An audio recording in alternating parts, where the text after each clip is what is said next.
Tom Ellis quotes.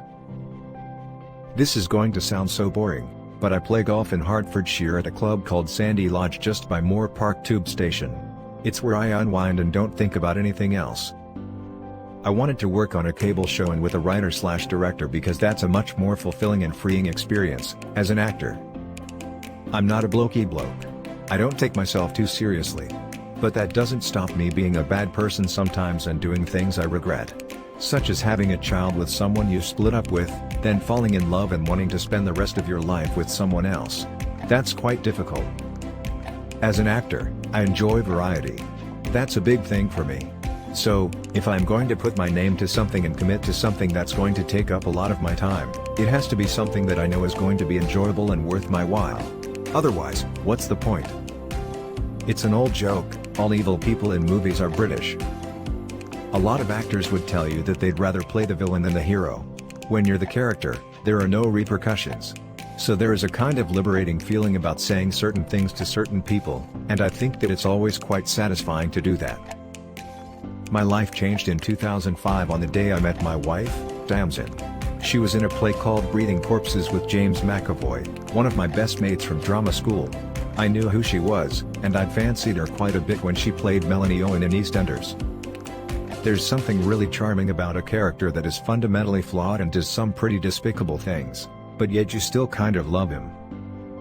My eldest daughter's been to a few sets of mine and gets spoiled when she's doing her nails, her hair. Though more often than not, you bring them to set, and they realize the filming process is pretty boring. For the show, it's really important that we remember that Lucifer is the devil. It's important for Lucifer sometimes to remember that he's the devil, to keep the notion that he is a wild animal that is seemingly being tamed but, at any moment, could snap. Trying to find a human side to the character is a way to give them a chance to have people like them. To be in a show like Miranda that captures everyone's imagination is amazing, but it's hard when people can't see beyond that. I started traveling to North America because Miranda was so popular in the UK. I always knew I wanted to challenge myself and not go for the obvious roles. I had been quite judicious about the scripts I was reading, but nothing was really taking my fancy until I pulled this script out, Lucifer. I have to say, within about 3 or 4 pages, I thought it was hilarious. I laughed out loud a couple of times and knew this is the one that I wanted to do. When you have hardcore fans of something like Miranda, people can't see you any other way than Gary Preston, which is fair enough. I couldn't afford to go to drama school in London. Then I met with the Royal Scottish Academy of Music and Drama in Glasgow, and I fell in love with the city. It was one of the few schools that offered me a place. It didn't do me any harm. In terms of, getting into a mindset, I use music all the time when I'm working. I grew up on the very human side of Christianity, so messages in the household I grew up in were about peace, love, and being understanding of everybody, which I think is quite cool. You're always asking yourself, are you doing the best for your child? And other parents let you know if you're not, just not in a direct way. There's a sense of competition, which is ridiculous because you know deep down you're all suffering. The thing about Lucifer is that by the end of the first season, his world is falling apart a bit. Anyone that he could call an ally or trust, he now can't, and that leaves him in a place that he's never been before. I walk in, and people go, "Oh, look who it is. It's the devil."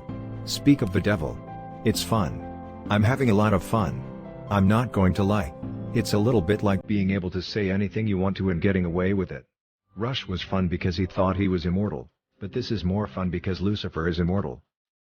Lucifer has a sense of fun about life. He just likes to play with people. But the sense of humor of the show is what makes the show entertaining as opposed to dark. We're characters not of this world, so our knowledge about stuff that other characters don't have is quite fun. When I was 8 or 9, I came to London for the day from Swindon and went to the National Gallery. I remember standing in Trafalgar Square with my best friend Tim, who was covered in pigeons because I put birdseed on his head. I've been acting for many years, and the more you do, the more confidence you get about this is my career and this is what I'm going to be doing. My mom was a music teacher. I've got 3 sisters, and we all played instruments when we were kids. Lucifer likes to have fun, but we need to make sure that he's also rooted in a proper journey.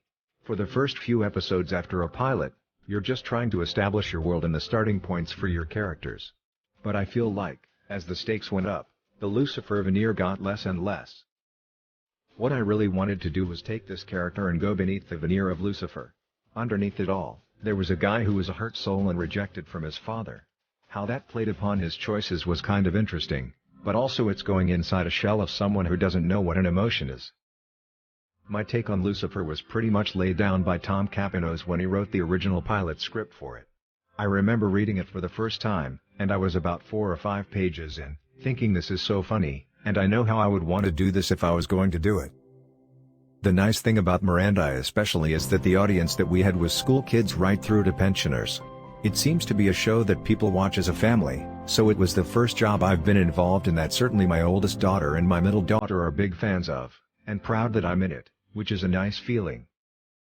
The weird thing about drama school is that you train for 3 years for one thing, and then, more often than not, it's something that you haven't trained for that you end up doing.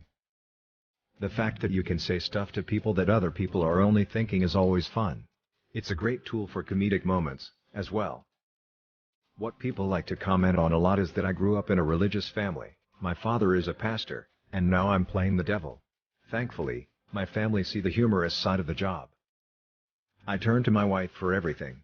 Her success has never affected her as a person, she's incredibly loyal.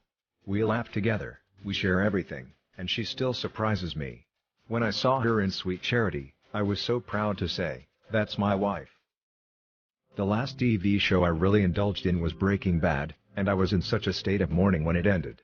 I've got to choose my next one carefully. I'm in the Apple store on Regent Street far too much, I'm obsessed by whatever the latest Apple gadget is. For clothes, I love to shop in Liam Gallagher's shop Pretty Green on Carnaby Street, or Cult Clothing in Crouch End, for Original Penguin and G-Star. During the pilot, director Len Wiseman and I discussed how Lucifer views humanity, and we came up with this notion that he sees them as lab rats. If I'm going to put my name to something and commit to something that's going to take up a lot of my time, it has to be something that I know is going to be enjoyable and worth my while. Otherwise, what's the point? I've been acting for 15 years now, and the more you do, the more confidence you get about this is my career, and this is what I'm going to be doing. Since I've started coming to the States, I've had a really great response. It's given me a lot of confidence to be more judicious about my own choices. Rush was an interesting experience for me because I love that show, and I loved playing that part, and most people I spoke to who watched it really enjoyed it. I have a transient lifestyle. America is where I come to work, but my home is London. I like being bicontinental. Both my daughters are both so unimpressed when they see me on television. I want them to say, "Oh, Dad." But I say, "Who's that?" And they say Dad with no real interest, even if I'm wearing a long wig and riding on a horse. I think I'll have to read a CBeebies bedtime story instead. Pilot season's such a strange time. You get such a concentrated amount of scripts. A lot of them become white noise after a while. When something really pops, it becomes apparent very quickly. I'm quite instinctive about that. I know, normally by about 10 pages in, whether I want to do something or not. One of the big parts of my decision-making process is knowing that when you're signing up for something, you're signing up for multiple seasons, should it be successful, and in theory, you want it to be successful, but you also want to be doing something that you're enjoying. One of the biggest heroes and influences of mine, especially acting and working in comedy, is Steve Coogan. It's always fun to play bad characters. I come from a religious family.